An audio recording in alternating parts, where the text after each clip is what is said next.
Champions ట్రోఫీలో భాగంగా అందరూ ఎదురు చూస్తున్న ఇండియా వర్సెస్ పాకిస్తాన్ మ్యాచ్ అయితే రేపు జరగబోతుంది. ఇక ఈ మ్యాచ్ సంబంధించి పిచ్ రిపోర్ట్ అండ్ 2 నిమిషం యొక్క ప్లేయింగ్ లెవెన్స్ ఏంటో ఈ వీడియోలో చూద్దాం. ఇక ఇండియా వర్సెస్ పాకిస్తాన్ మ్యాచ్ అయితే సేమ్ దుబాయ్ ఇంటర్నేషనల్ క్రికెట్ గ్రౌండ్లో ఆడబోతున్నారు. ఇక అక్కడ పిచ్ రిపోర్ట్ చూసుకుంటే మొన్న మ్యాచ్లో చూసాం పిచ్ ఎంత స్లోగా ఉందో. మెయిన్లీ సెకండ్ ఇన్నింగ్స్లో మాత్రం చాలా స్లోగా ఉంది.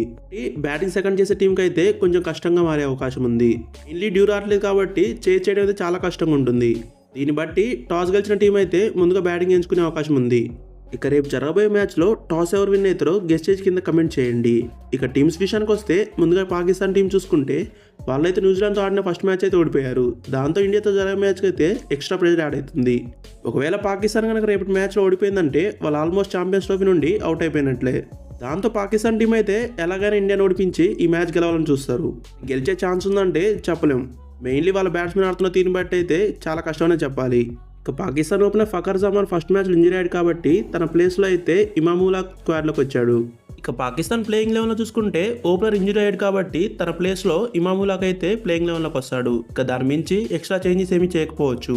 ఇక ఇండియాతో జరగబోయే మ్యాచ్కి పాకిస్తాన్ యొక్క ప్రాబుల్ ప్లేయింగ్ లెవెన్ చూసుకుంటే ఓపెనర్స్గా బాబర్ ఆజమ్ అండ్ ఇమామ్ ఉల్-హక్, నెంబర్ 3లో షాహిద్ షకీల్, నెంబర్ 4లో మొహమ్మద్ రిజ్వాన్, 5లో సల్మాన్ అలీ ఆగా, 6లో తయీబ్ తహీర్, 7లో ఖుష్దిల్ షా, 8లో షాహీన్ షాఫ్రీది, 9లో నసీమ్ షా, 10లో హరీష్ రాఫ్, 11లో అక్బర్ అహ్మద్.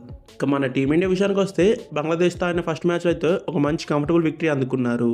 బ్యాటింగ్లో శుభ్మన్ గిల్ ఎదరగొడితే బౌలింగ్లో మాత్రం ఎక్సలెంట్ స్పెల్ వేసి 5 వికెట్స్ తీసుకున్నాడు. ఇక బంగ్లాదేశ్లో జరిగిన ఫస్ట్ మ్యాచ్లో 2 మెయిన్ ఇంపార్టెంట్ థింగ్స్ గమనించాల్సింది ఏంటంటే బ్యాటింగ్లో కేఎల్ రాహుల్ ఒక ఇంపార్టెంట్ నాక్ ఆడితే బౌలింగ్లో మొహమ్మద్ షమి ఎక్సలెంట్గా 5 వికెట్స్ తీసుకున్నాడు. వీళ్ళిద్దరు టీమిండియా పర్ఫామ్ చేయడం ఇండియన్ టీంకి అయితే ఒక మెయిన్ అడ్వాంటేజ్ అని చెప్పాలి. ఎందుకంటే రీసెంట్గా జరిగిన ఇంగ్లాండ్ సిరీస్లో వీళ్ళిద్దరు పర్ఫార్మెన్సే కొంచెం డౌట్ ఉండే. మొహమ్మద్ షమి అయితే ఫుల్ ఫిట్గా లేకపోవడం, మంచి రిధంలో లేకపోవడం. ఇక కేఎల్ రాహుల్ అయితే 2 మ్యాచ్లోనూ త్వరగా అవుట్ కావడం. ఛాంపియన్స్ ట్రోఫీలో ఎలా పర్ఫామ్ చేస్తారు అనుకున్నాం, కానీ ఫస్ట్ మ్యాచ్లోనే వీళ్ళిద్దరు కూడా ఎక్సలెంట్గా పర్ఫామ్ చేశారు. ఇక నెక్స్ట్ విరాట్ కోహ్లీ. ఇక విరాట్ కోహ్లీ విషయానికి వస్తే మన బంగ్లాదేశ్తో మ్యాచ్లో మంచి స్టార్ట్ వచ్చినప్పటికీ పెద్ద నగ కన్వర్ట్ చేయలేకపోయాడు. క్రీజ్లోకి వచ్చినప్పటి నుంచి స్ట్రగుల్ అవుతూ మళ్ళీ ఒక లెగ్ స్పిన్నర్ బౌలింగ్లో అవుట్ అయిపోయాడు. మనం ముందు నుంచే చూస్తున్నాం విరాట్ కోహ్లీ స్పిన్నర్స్ ఆడడంలో కొంచెం ఇబ్బంది పడడం, వాళ్ళు రాగానే స్ట్రైక్ రొటేట్ చేయలేకపోవడం, డాట్ బాల్స్ ఆడడం, ఇలా ప్రతిసారి అవటం ఒక సీరియస్ ప్యాటర్న్గా మారిపోతుంది. విరాట్ కోహ్లీ ఎంత తొందరగా దీని నుంచి బయటకు వస్తే అంత మంచిదని చెప్పాలి. ఇక విరాట్ కోహ్లీ కనుక రేపటి మ్యాచ్లో మంచి స్కోర్ చేసి మంచి ఫామ్లోకి వస్తే ఇండియాకు ఒక పెద్ద అడ్వాంటేజ్ అని చెప్పాలి. అటు బ్యాటింగ్లోను బౌలింగ్లోను అందరు ప్లేయర్స్ కూడా మంచి ఫామ్లోకి వచ్చినట్లే. ఇక టీమిండియా ప్లేయింగ్ లెవెన్లో ఏమైనా చేంజెస్ ఉంటాయంటే నేనైతే ఒక చేంజ్ ఎక్స్పెక్ట్ చేస్తున్నా. అదే కుల్దీప్ యాదవ్ ప్లేస్లో వరుణ్ చక్రవర్తి వచ్చే అవకాశం ఉంది. ఎందుకంటే బంగ్లాదేశ్తో జరిగిన మ్యాచ్లో అయితే కుల్దీప్ వికెట్లెస్గా ఉన్నాడు కాబట్టి వరుణ్ చక్రవర్తిని కూడా ఈ మ్యాచ్లో ట్రై చేసే అవకాశం ఉంది. లేదా కుల్దీప్ యాదవ్తో కంటిన్యూ అయితే మాత్రం సేమ్ ప్లేయింగ్ లెవెన్తో టీమిండియా వెళ్ళే అవకాశం ఉంది. ఇక పాకిస్తాన్తో జరగబోయే మ్యాచ్కి ఇండియా ఒక ప్రాబుల్ ప్లేయింగ్ లెవెన్ చూసుకుంటే ఓపెనర్స్గా రోహిత్ శర్మ అండ్ శుభ్మన్ గిల్, నెంబర్ 3లో విరాట్ కోహ్లీ, 4లో శ్రేయస్ అయ్యర్, 5లో అక్షర్ పటేల్, 6లో కేఎల్ రాహుల్, 7లో హార్దిక్ పాండ్యా, 8లో రవీంద్ర జడేజా, 9లో కుల్దీప్ యాదవ్, 10లో మొహమ్మద్ షమి, 11లో హర్షిత్ రాణా. ఇక మన టీమిండియా ప్లేయర్స్ విషయానికి వస్తే మన బ్యాటింగ్లో అయితే రోహిత్ శర్మ, శుభ్మన్ గిల్ అదరగొట్టారు. విరాట్ కోహ్లీ, శ్రేయస్ అయ్యర్ అయితే చిన్న క్యామెోస్ ఆడి వెళ్ళిపోయారు.